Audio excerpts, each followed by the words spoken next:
आदाब अर्ज है मोहतरम दोस्तों, उर्दू ग्रामर के एक बेहतरीन उन्वान हासिल मस्दर के साथ हाजिर खिदमत हैं। अगर इस उन्वान पर गौर किया जाए तो ये दो अल्फाजात का मजमुआ है। पहला लफ्ज है हासिल और दूसरा लफ्ज है मस्दर। इसलिए हमें इन दोनों का पता होना चाहिए कि हासिल का क्या मतलब यहां पर निकल रहा है और मस्दर जो है वो किस चीज को कहते हैं। हासिल का मतलब अगर देखने की कोशिश की जाए तो इसकी मानी बनते हैं कि किसी चीज को पा लेना या किसी चीज को हासिल कर लेना। और मस्दर जो है इसकी तारीफ कुछ इस तरह है कि एक ऐसा लफ्ज, एक ऐसा कलमा जो खुद तो किसी लफ्ज से ना बना हो लेकिन इससे बाकी अल्फाज बन भी रहे हों और निकल भी रहे हों। इस तरह के उन्वान को उर्दू ग्रामर की इस्तिलाह में मस्दर कहा जाता है। तो इस उन्वान का मतलब यह बनता है कि हमारे पास मस्दर होगा, हमने इस मस्दर से हासिल मस्दर निकालना है। मतलब क्या है कि हमारे पास मस्दर होगा और इसका हासिल मस्दर जो है वो ये बनता है।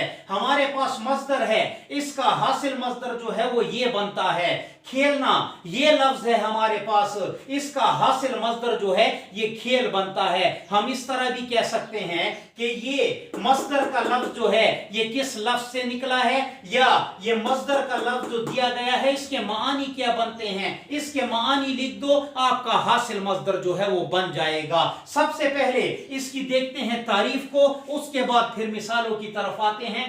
वो मस्दर जिससे किसी लफ्ज की कैफियत जाहिर हो हासिल मस्दर कहलाता है। वो मस्दर बयान कर चुके हैं हम मस्दर को कि एक ऐसा लफ्ज, एक ऐसा कलमा जो खुद तो किसी लफ्ज या अल्फाजात से ना बना हो लेकिन उससे बाकी अल्फाज बन भी रहे हों और बाकी अल्फाज निकल भी रहे हों। इस तरह के उन्वान को उर्दू ग्रामर की इस्तिलाह में मस्दर कहा जाता है। वो मस्दर जिससे किसी लफ्ज की कैफियत जाहिर हो हासिल मस्दर कहलाता है। लफ्ज है हमारे पास कैफियत, तो कैफियत यहां पर क्या मानी दे रही है।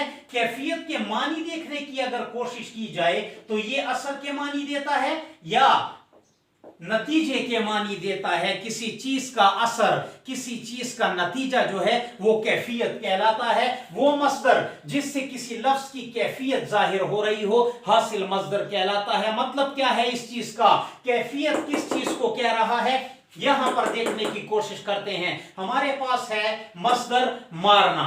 मस्दर की सबसे बड़ी पहचान यह है कि जितने भी तकरीबन मस्दर होंगे उनके आखिर में नून अलिफ ना आएगा, नून अलिफ ना आएगा। तो मतलब है कि ये हमारे पास मस्दर है मारना। तो इस मारना का मतलब जो है मार बनता है। दौड़ना, दौड़ना का मतलब जो है इससे दौड़ मुराद ली जाती है। खेलना, इससे खेल की तरफ इशारा होता है। पूजना, इससे पूजा की तरफ, इबादत की तरफ इशारा होता है। लिखना, लिखाई की तरफ इशारा करता है। जलना जो है वो जलन की तरफ इशारा करता है। तो कहने का मकसद ये है कि किसी मस्दर से उसके मानी अखज़ करना या किसी मस्दर की कैफियत को जांचना और नापना जो है वो हासिल मस्दर कहलाता है।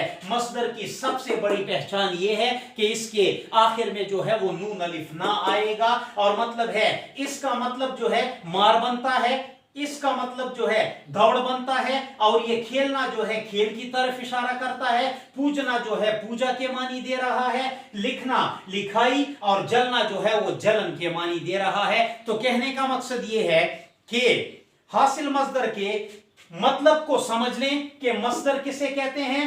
मस्दर की पहचान क्या है कि इसके आखिर में नून अलिफ ना आएगा और यह हासिल जो है क्या मानी दे रहा है, यानी कि इस मस्दर से कौन से मानी जो हैं वो हासिल किए जा सकते हैं। मुख्तसर अंदाज में इसी चीज को या इस तरह के तमाम उन्वान को जो है उर्दू ग्रामर की इस्तिलाह में हासिल मस्दर कहा जाता है। अपना भी ख्याल रखिएगा और हमें भी दुआओं में याद रखिए।